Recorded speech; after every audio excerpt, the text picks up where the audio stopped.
50 गज का घर, 3 LED और 1 पंखा और 72,000 का बिजली बिल। परिवार बेहद मायूस। सोनीपत में एक गरीब परिवार जो केवल 50 गज के घर में रहता है और घर में केवल 3 LED बल्ब और 1 पंखा है, लेकिन उसके घर का बिजली निगम ने 72,000 रुपये का बिल भेज दिया, जिससे परिवार बेहद मायूस है और कहता है कि हम गरीब हैं और अब हम इतना बिल कैसे भर पाएंगे। बिल ठीक कराने को लेकर बिजली निगम को भी शिकायत की गई, लेकिन सुनवाई नहीं हुई। सोनीपत के जीवन विहार में आप देख सकते हैं, यह मकान केवल 50 गज में बना हुआ है और इस घर का बिजली रीडिंग मीटर घर से बाहर खंबे पर लगा हुआ है। घर में 1 पंखा है, 3 LED बल्ब हैं। बिजली निगम ने इनको 72,000 रुपये का बिल बनाकर भेज दिया है। अब यह परिवार बेहद मायूस और दुखी है कि आखिर वह इस बिल को कैसे भरेगा।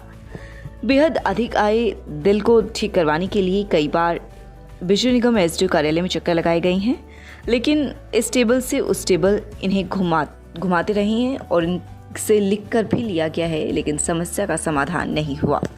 अनिल कुमार सोनी, निवासी सोनीपत। हमारा 72,000 रुपये का ये बिल आया इस बार। इससे पहले हमारा 62,000 का बिल आया हुआ था, जबकि हमने अब तक 1977 यूनिट बिल बिजली हमने यूज किया है, तो हम 10,300 यूनिट का बिल हमको जमा करने को दबाव दिया जा रहा है। मैं ऑफिस में गया, वो कह रहे हैं आपने मीटर की रीडिंग पीछे की है। हमने ऐसा कुछ भी नहीं है, मीटर सील हुआ है।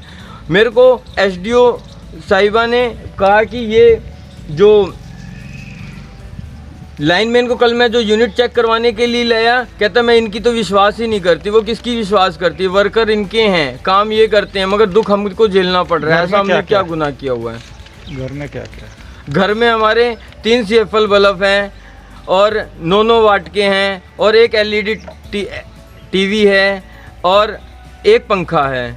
इतने में इतना हमने 1 साल में 1977 यूनिट बिजली यूज किया है। आज हमको 10,300 यूनिट भरना पड़ रहा है। शुक्रवार को खरखुदा बस अड्डा के सामने शास्त्री कॉलोनी में विद्यार्थियों के पढ़ने के लिए लाइब्रेरी का हवन यज्ञ व रिबन काटकर उद्घाटन किया गया। FTech की डायरेक्टर संगीता सरोहा द्वारा लाइब्रेरी की शुरुआत की गई। संस्था के लीगल एडवाइजर अधिवक्ता आशुतोष सरोहा ने रिबन काटकर लाइब्रेरी का उद्घाटन किया। इस अवसर पर शहर के बुजुर्ग प्रतिष्ठित अध्यापक कर्ण सिंह ने कहा कि संस्था द्वारा काफी लंबे समय से शिक्षा के क्षेत्र में कंप्यूटर शिक्षा के माध्यम से सराहनीय कदम उठाए गए हैं।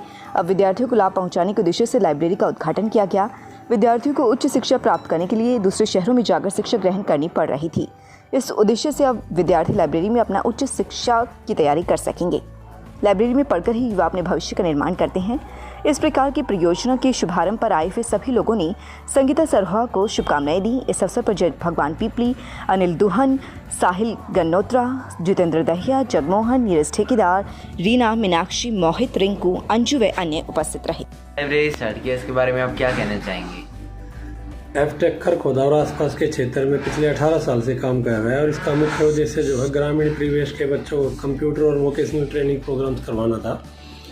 पिछले काफ़ी समय से हम इस तरह की बातों को महसूस कर रहे हैं कि हमारे ग्रामीण बच्चे जो हैं सोनीपत, रोहतक और दिल्ली जैसे दूर दराज के क्षेत्रों में जाके लाइब्रेरी की फैसिलिटीज़ को अपना रहे हैं। इस तरह की प्रक्रिया में वो अपना काफ़ी सारा समय और पैसे दोनों वेस्ट करते हैं, क्योंकि उनका ज़्यादातर समय तो आने जाने में ही व्यर्थ चला जाता है और उनका जो पढ़ने का समय है वो ख़राब हो जाता है। तो इन सारी कमियों को दूर करने के लिए और एक ऐसी सुविधा खरखुदा को उपलब्ध कराने के लिए कि हमारे ग्रामीण परिवेश के बच्चे बाहर ना जाकर अपने ही शहर में वो सारी सुविधाएं प्राप्त कर सकें, जिनसे वो जल्द से जल्द कामयाबी हासिल कर सकें, लोटस लाइब्रेरी का शुभारम्भ किया गया है। लोटस लाइब्रेरी का शुभारम्भ FTech खरखुदा की संचालिका संगीता सरोहा ने किया है, जो पिछले 18 वर्षों से शिक्षा के क्षेत्र में अपना अग्रणी रूप योगदान दे रही हैं। FTech खरखुदा के साथ साथ अब लोटस लाइब्रेरी भी वो सारी सुविधाएं उपलब्ध करवाएगा, जिससे ग्रामीण बच्चे कम से कम शुल्क देकर वो सारी सुविधाएं जो शहरी क्षेत्रों में मिलती हैं उनका लाभ उठा सके और अपने जीवन में जल्द से जल्द कामयाबी हासिल कर सके। धन्यवाद। युवा समिति रोहनक की ओर से दशहरे के पर्व पर अनूठी पहल करते हुए हर घर में भागवत गीता बांटने का काम किया गया। जसपा के हल्का अध्यक्ष देवेंद्र दहिया ने इस अभियान का शुभारंभ किया।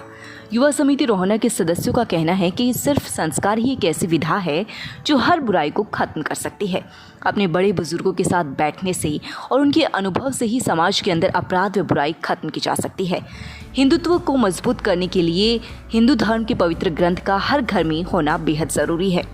प्रधान देवेंद्र दहिया ने इस दौरान युवाओं को प्रेरित करते हुए कहा कि युवाओं को नशे से दूर रहना चाहिए और अपनी पढ़ाई व खेलों की तरफ ध्यान आकर्षित करना चाहिए। इसके साथ ही राष्ट्र व धर्म के प्रति भी हमें अपनी दायित्व को पूर्ण निष्ठा के साथ निभाने की जरूरत है। उन्होंने कहा कि आज की पीढ़ी सोशल मीडिया पर अपना समय बर्बाद कर अपने जीवन को अंधेरी की तरफ धकेल रही है। यह चिंताजनक विषय है। हम सबको मिलकर अपने समाज और परिवार के लिए अच्छा करने के लिए पहल करनी चाहिए। युवा समिति रोहना की एक अच्छी पहल के साथ आगे बढ़ रही है। घर घर गीता भेंट करने का कार्यक्रम दूर तक संदेश देने का काम करेगा। इसी मौके पर कैप्टन सतवीर ललित गुप्ता, पंकज पाल चंदानी, मिथिलेश धारा उपस्थित रहे। विजय दशमी के पावन पर्व पर युवा समिति रोहना ने एक बहुत ही सराहनीय कार्य किया है, जो पूरे गांव में घर घर जाके श्रीमद् भगवत गीता भेंट की जाएगी। ये शायद ही हमारे हरियाणा में तो पहला ऐसा गांव होगा अपना जो युवा समिति ने इतना अच्छा निर्णय लिया कि घर घर जाके सभी लोग भगवत गीता भेंट की जाएगी। और युवा समिति हमेशा ही गांव में सामाजिक कार्य, पेड़ पौधे या और भी कोई भी ऐसा फंक्शन हो उसमें बढ़ चढ़ कर भाग लेती है। मैं युवा समिति का तहे दिल से धन्यवाद करता हूँ। धन्यवाद। मटेंडू गांव में शुक्रवार को शहीद भगत सिंह युवा ब्रिगेड के सदस्यों ने गांव की बेटी व वैज्ञानिक दीपाली दहिया का जन्मदिवस पौधारोपण कर मनाया। इस दौरान ट्रीमैन देवेंद्र सुरानी पहुंचकर पौधारोपण अभियान की नीम का पौधा रोपकर शुरुआत की। इस अवसर पर ब्रिगेड सदस्य नीतीश मटेंडू ने कहा कि गांव में युवाओं द्वारा हर शुभ कार्य पर पौधारोपण करने का प्रण लिया हुआ है। ऐसे में आज गांव की लाडली व वैज्ञानिक दीपाली दहिया के जन्मदिवस को भी युवा सदस्यों द्वारा पौधारोपण कर मनाया जा रहा है। उन्होंने कहा कि दीपाली दहिया ने वैज्ञानिक बनकर अकेले मटेंडू गांव का ही नहीं बल्कि जिले व प्रदेश का नाम रोशन कर सभी को गौरवान्वित करने का काम किया है। ऐसे में उनकी तरफ से आज मिलकर जन्मदिवस का पौधारोपण किया जा रहा है। इस अवसर पर विपिन पहलवान, राहुल, दलजीत, सुमित, हैप्पी, दीपांशु, सचिन, रुपेश, रोहित व दीपक आदि मौजूद रहे। रिढ़ाव गांव में घर के बाहर खड़ा डंपर चोरी हो गया। डंपर मालिक ने मामले की शिकायत फरमाना चौकी पुलिस को दी है। शिकायत पर पुलिस ने चोरी का मामला दर्ज कर जांच शुरू कर दी है। रिढ़ाव निवासी नरेश का कहना है कि उसने वर्ष 2013 में एक हाईवा डंपर खरीदा था। हाल समय में उसने उत्तर प्रदेश में रेलवे द्वारा किए जा रहे कार्य के दौरान मिट्टी डालने के लिए डंपर को लगाया हुआ था, लेकिन 10 दिन पहले ही वह डंपर को घर लेकर आया था और उसने डंपर को घर के पास ही गली में खड़ा किया था। लेकिन सुबह जब उसने पाया कि डंपर गली में नहीं है, आसपास पता करने पर भी जब डंपर के बारे में कुछ पता नहीं चला तो मामले की शिकायत पुलिस को दी गई। शिकायत पर फरमाना चौकी पुलिस ने चोरी का मामला दर्ज कर जांच शुरू कर दी है। मैं डॉक्टर रविशंकर, मैं बच्चे का डॉक्टर हूँ। MBBS DCH DNB किया हूँ।